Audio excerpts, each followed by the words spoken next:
Tales from the Couch, Wednesday. This might be a rambling mess. Caught all the fourth quarters last night. That was kind of the goal. And then Lakers got out of hand. But I have just a couple notes on both the franchises, so I'm not as in-depth on that one. We start in Miami. Last 15 games, Boston 16th on offense, 4th on defense. Miami 23rd on offense, 2nd on defense. No Jimmy Butler. For the Celtics, no Smart, no Jaylen Brown, no Brogdon. Boston 7-0 on the second night of a back-to-back. No longer, because Miami gets the win. All right, so let me get to my Miami page here. Under 5 minutes, Miami's on a 10-0 run. Miami's up 92-87. Miami goes zone, which definitely made it problematic for Boston. They were doing a really good job on Tatum, kind of Tatum away from the ball, face guarding him a little bit. Just nobody wants to do that stuff, but especially with no Jaylen, it was just smart. Shocker, the Miami Heat are doing a bunch of smart things with their team. Spo, every night you watch, you're like, this fucking guy's awesome. All right, so Heroes 2 of 15. Hits a 3, 15-0 Miami run. And then Boston's offense during this stretch that was trying to figure out like the non-Tatum stuff. You had a Grant Williams runner. No. You had a Derek White step back where he'll get deep into the paint and kind of play around with it a little bit. And it's funny because he still ends up getting a good look out of it a lot. Derek White's just a good basketball player. And then you had a Peyton Pritchard contested 3. It wasn't a terrible shot, but it wasn't the easiest either. So you could just see Boston's offense kind of falling apart here. Boston was 2 of 16 with 10 straight misses until Tatum at 92-87 got the end one. Had been shut out almost, like the entire fourth quarter, gets the end one. And then Tatum starts to get a little bit more aggressive. And then he's thinking, I got Rob Williams on an alley-oop block. And Bam blocks the lob in a way that you don't see a lot of NBA players do. Bam's on another level. He's been insane this year. The numbers for him, traditional stuff, 22, 10, and 3, 80% from the free throw, which is even better. And then you started kind of paying attention to what what Miami was doing at 92-90 against Boston's defensive alignment. Now, they had Rob Williams on Bam.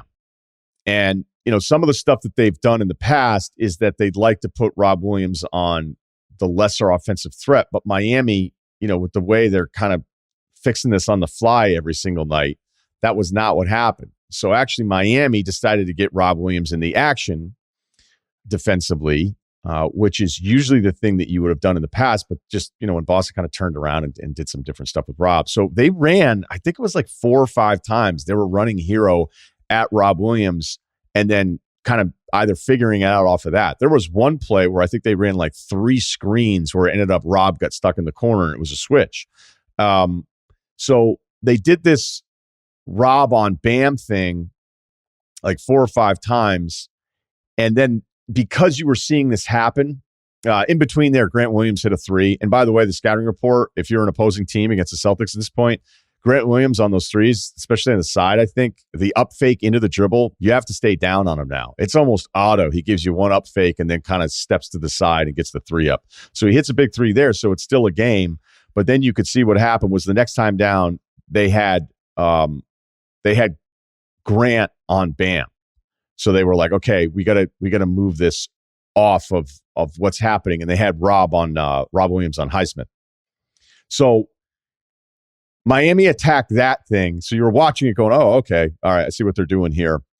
And then when they changed the defensive alignment, they ran another screen with Bam and Hero, but they kept 2 with Hero.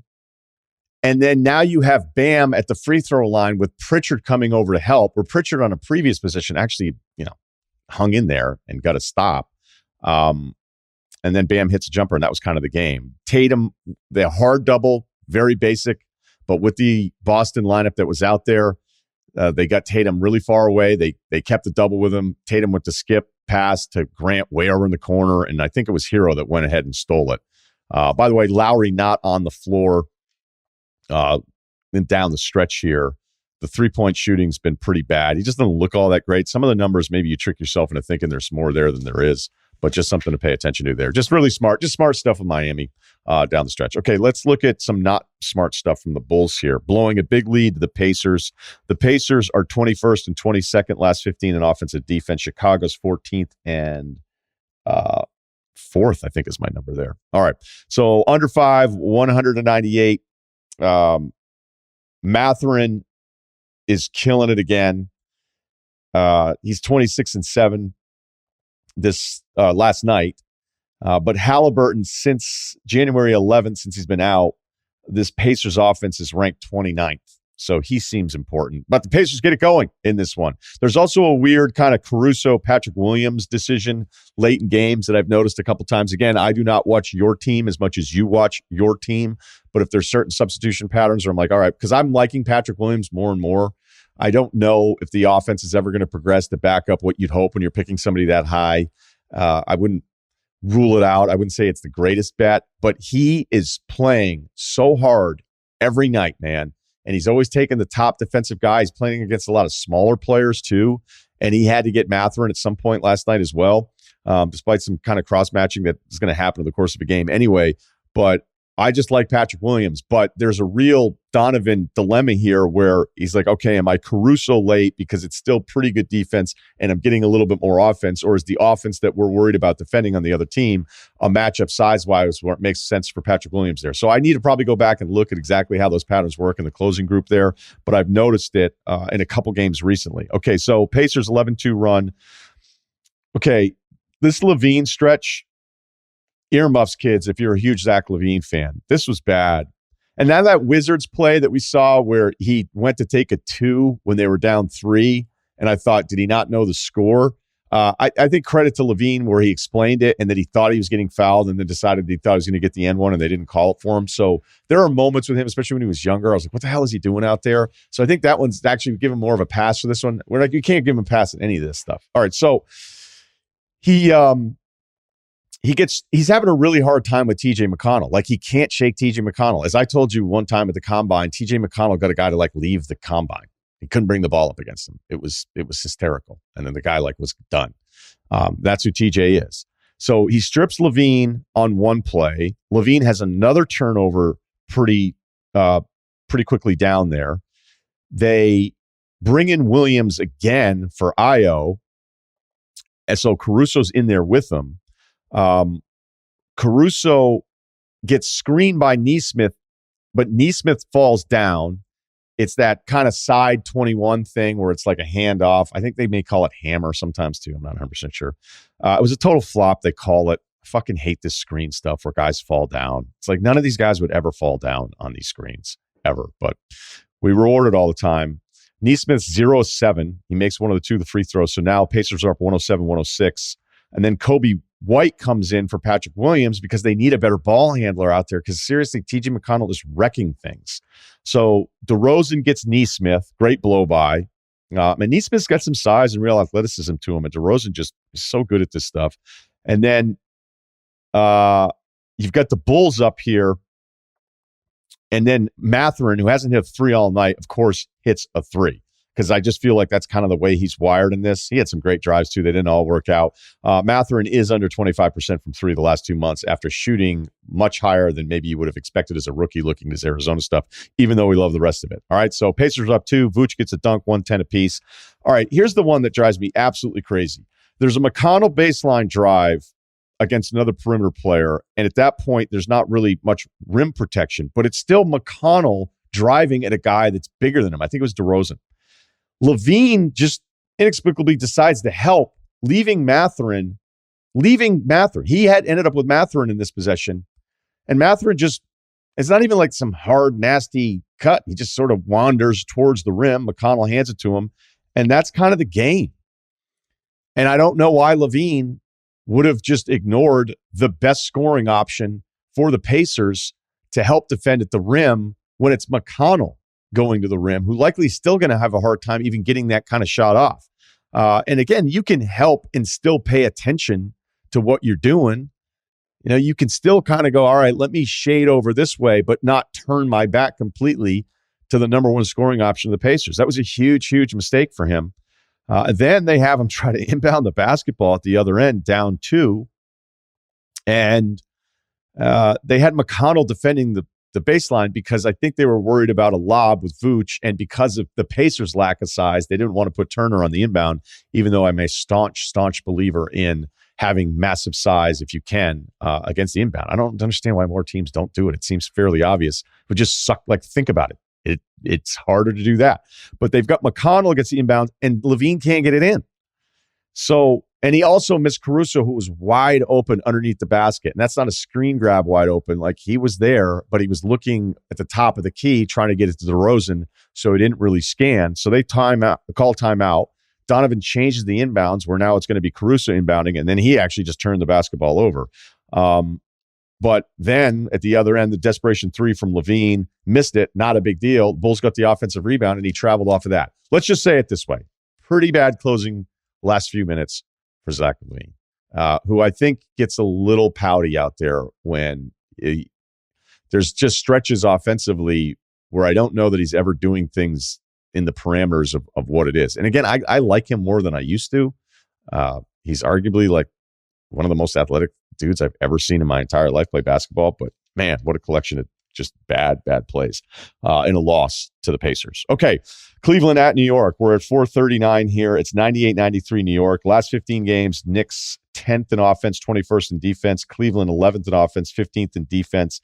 This was fun because we kind of had everybody. It was like, wait, we got dudes everywhere. The Julius Randle update. He was on fire from three in this game to start. He's 18th in scoring right now in the NBA. He is 25, 11, and 4. The three-point shooting's gone from 31% to 35% this year. And we had touched on this weeks ago, but he's looking more and more like the Randle that we saw a couple years ago when it was a really nice story for him. And I think the best part is that it doesn't have to be left-hand dribble drive, head down, barrel through everybody. I'm just going to do this a million times because I don't want to pass the basketball to anybody else. And that's part of Brunson. The odd thing with Brunson's unbelievable season so far with the Knicks, he's been fucking awesome. All the credit to him. But I was like, where are RJ's? Because I watch the Knicks and I feel like, the RJ part of this isn't as exciting as it was for me last year when I felt like there was a corner being turned. But yet RJ's numbers are still kind of the same. Like, he's still at 20 a game. The usage is actually pretty much right there when it was last year. Although I was noticing with Thibodeau that he was subbing out RJ for quickly on some of the defensive, offensive stuff that was happening. So the other thing that I think the Knicks did really well defensively is that they kept two with Mitchell and Garland off the screen really well. Like, they were really good with it. You can get burnt with that sometimes, especially with somebody who's as physical as Mitchell or as quick as Garland. That also speaks to the thing that if you want to watch Garland, how great he is of not screwing around. There's so many guys who have the basketball all the time, and then they get the screen, and then they go, okay, now I'm going to stop and reset it. You're giving the defense a chance to reset too. When Garland is at his best, and he does it all the time, it's what I love about him. I fucking love this guy. All right, well, okay, two with me. I got to get the ball out quick, all right? You guys kind of screwed up on the switch. I've got an angle. I'm going. I'm just going to the hoop. I don't know if I'm going to score at the rim, but I'm going, and I'm going to have you guys collapse. Garland is so good at being decisive, and he's so quick. As soon as you delay on him, it's a problem. But I thought the Knicks did a pretty good job containing that kind of stuff. The Knicks, when it was getting a little bogged down, there's going to be just moments where it's a little bit of Randall Brunson, two-man game, kind of handing it off to each other. When the shot doesn't go in, I'm sure you'll complain about it. Maybe I will as well. But when it's working, you're like, man, what a great two-man game. And then you've got RJ as the third option. The funny thing about RJ is that defensively, even though he'd been subbed out for quickly at a stretch there, he had one of the biggest plays in the entire game is that Mitchell's going in transition and RJ stripped him off of Mitchell. He also went 1-on-3 on that one with Mitchell. Then Randall gets blocked. This is like this whole defensive stretch. Then Mitchell misses a layup. And then we're under a minute. It's 41 seconds left after the Mitchell missed layup. It's 103, 101, and they foul Brunson on the sideline right in front of the Cavs bench.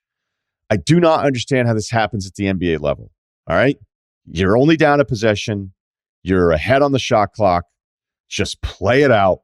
And they foul him like it's three kids on Belmont playing Duke in the tournament. All right. So there was another block on Mitchell where he wanted the foul against Hardenstein. Hardenstein went straight up with him. It was awesome play by him. And then Garland gets the end one. RJ barely touched him. I thought that call sucked. There was another Brunson foul call that sucked. A lot of the Brunson fouls drive me nuts. He just falls down and they call it for him every single time. Randall gets blocked, a bunch of different stuff. By the way, Bill Kennedy goes in to review the RJ Barrett air ball, which was a shot clock thing where there wasn't very much time on the shot clock, so it was an air ball, and they went to check to see if it was on the rim. Anybody else get the vibe that Bill Kennedy signs up for karaoke maybe too much? Where if you were hosting karaoke that night, you'd go, hey, you're doing a great job. Like, you're picking some bangers here, and you're good. You got a great voice, but like, I think you're a little too into it. You're signing up a little bit too much. Just a thought. New York also subs out Brunson here late defensively. Mitchell has one more run at it. Oh, by the way, the Hartenstein foul was, or non-foul on the failed the high five. They don't want to call that foul where the hands touch each other after release of the basketball. They say they don't want to call it. I don't know that it's always the right thing to do as a shooter. Not me for the shooter, but a little lost here. All right, let's pick it back up. Here's what I wanted to bring up. They get Mitchell against Randall in a switch. Randall, for whatever reason, goes out to like 35 feet to contest Mitchell, which is just stupid to do, but maybe they were just all juiced up. Mitchell blows right past him, and here's the Hartenstein verticality play. Goes right at the rim. I'm just glad. I'm glad that they didn't call a foul on this. I want defensive players to be able to go up straight up, meet somebody at the rim, instead of the offensive player just diving into the defensive player and initiating contact. We have to figure out, this is a bigger philosophical thing that I'm trying to work on here. We have to figure out a way to stop rewarding every offensive player for initiating every single thing and then getting the calls all the time. So, look, even though I love Mitchell, I'd like that play exists. And I thought even if Hartenstein was maybe swaying a little bit into him, I'd like to see that be the norm. I really would. Instead of the straight up stuff, which it was pretty close to being straight up. So nice win there for the Knicks. All right, Denver up 97-90 on New Orleans. 4 minutes left in this one. No Michael Porter Jr., but again, Pelicans fans can say, yeah, we still don't have Zion. We still don't have Ingram. This thing's going on forever, man. And then Dyson left the game last night with an ankle injury and didn't return. So as soon as I turn it on, oh, by the way, last 15, Denver's 12-3, best record in the NBA, number 2 offense, number 6 defense. New Orleans struggle bus here on offense, and you could see it late.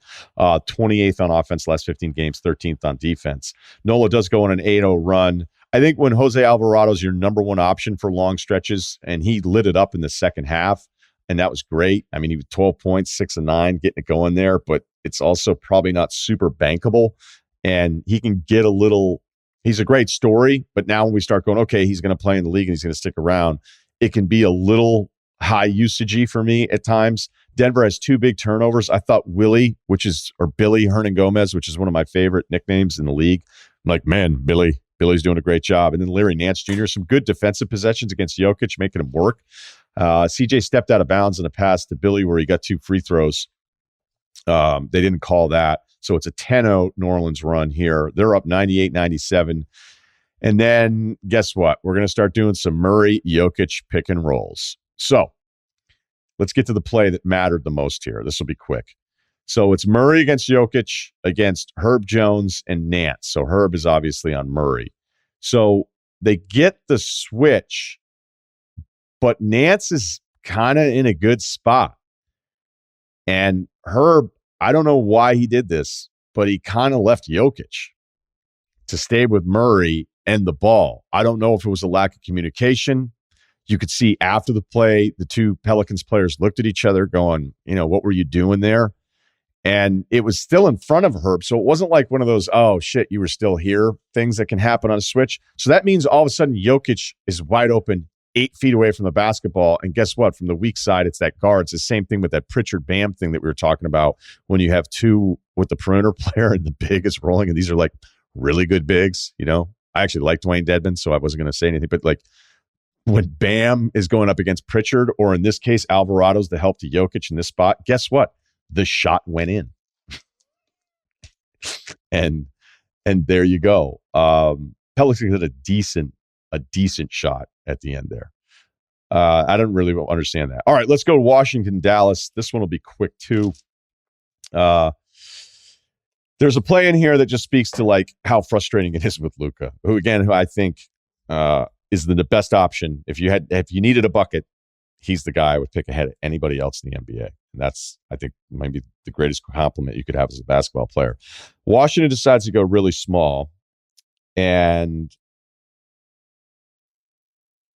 they have Denny Avdia as their biggest player. All right. And it was smart. Like there was a Powell play where he's like, are you guys seriously doing this? I'm just going to go right to the hoop. But it was just kind of a back and forth thing. The Beal thing is really interesting because, I feel pretty strongly about my Beal takes.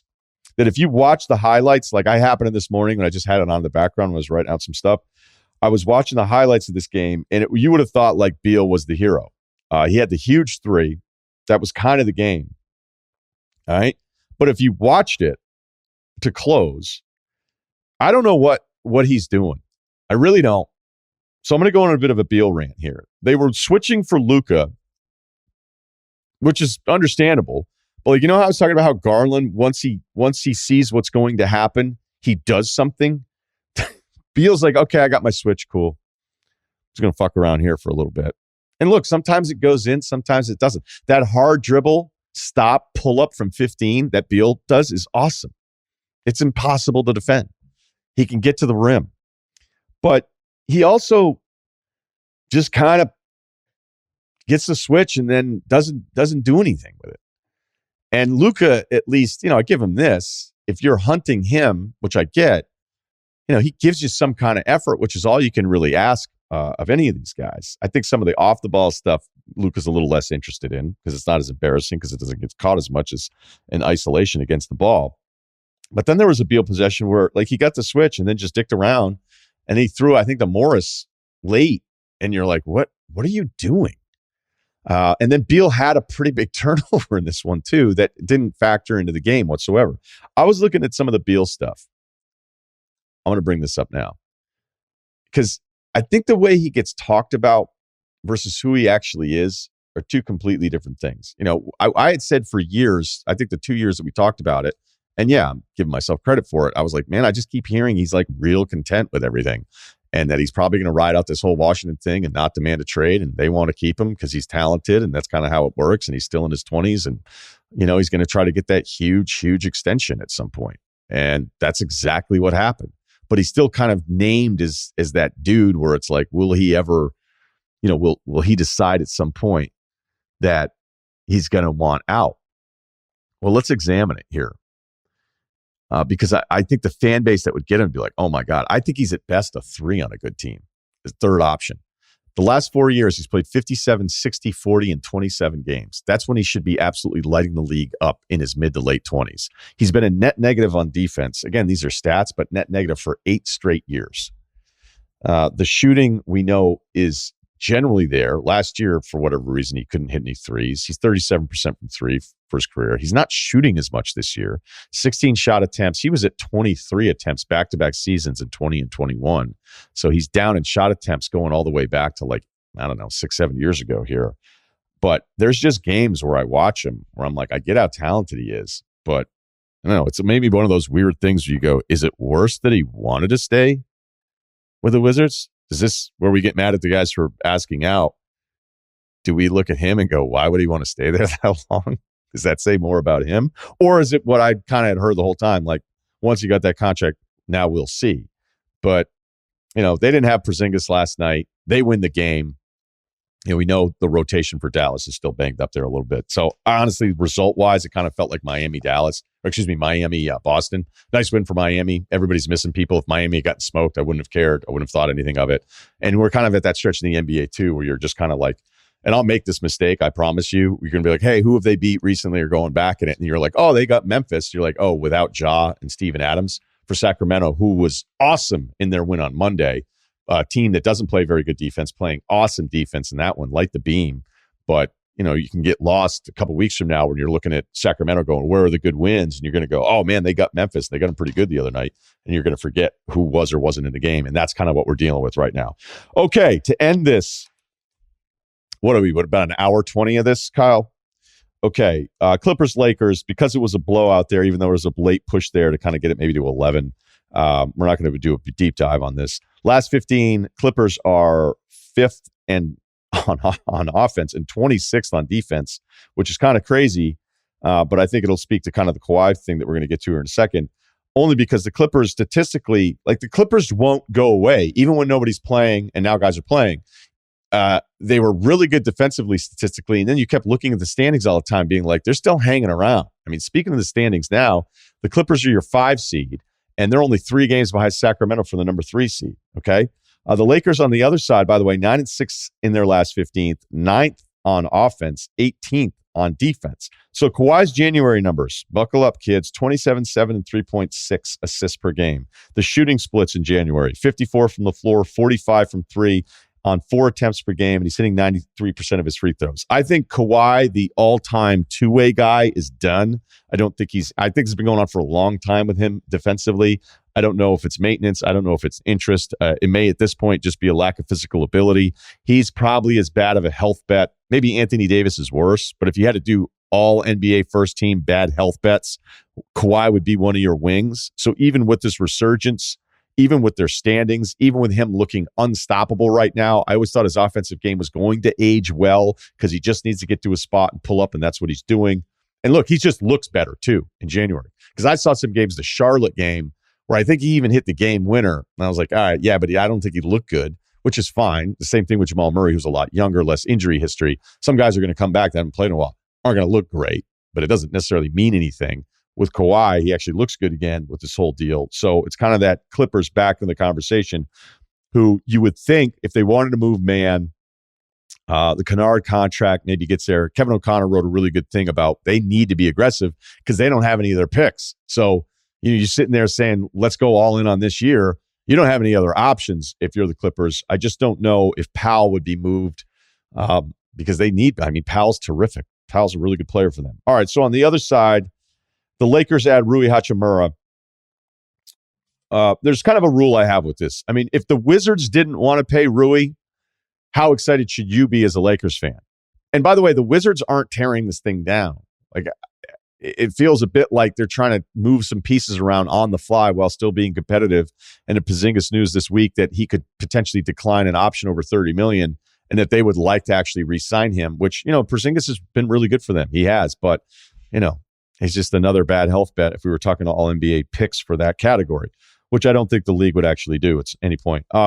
Rui's 45% from 3 this year. I know that's what Lakers fans are going to say. That's an aberration. Or, excuse me, that was last year he was 45% because he's been under 33% in 3 of the other 4 years of his career. But, if you're being fair about the Rui thing, he's kind of like a weirdly high usage guy. He's not super interested in passing, but he's got some size. I know the Lakers kind of feel like, hey, look what we've done with Lonnie Walker. And look what we've done with some of these other guys that flamed out elsewhere. Like, we can do that everywhere else. Like, the Lakers connected to Cam Reddish. Like, magically, he's going to be really good all of a sudden. But at the same time, like, if we're giving the Lakers a hard time about how bad their number 3 through number 9 is, then we can't. Like, they didn't give up anything for Rui. So it totally makes sense. Totally good trade. They've got the restricted rights on him. They can figure it out a little bit later. Take a swing at it. Having slight improvement on the depth. I don't know if he's 7, 8, probably 9 on the Lakers, maybe 8. I don't know. Because I actually really like Thomas Bryant a lot. I don't know what it is about his game. Speaking of Wizards, I've liked that guy's game for a long time. Final number here, LeBron, since his 38th birthday, leading the league in scoring, 36 a game, 10 boards, 8 assists. It's unbelievable what this guy is doing from a production standpoint at this stage of his career. There you go. That's Tales from the Couch.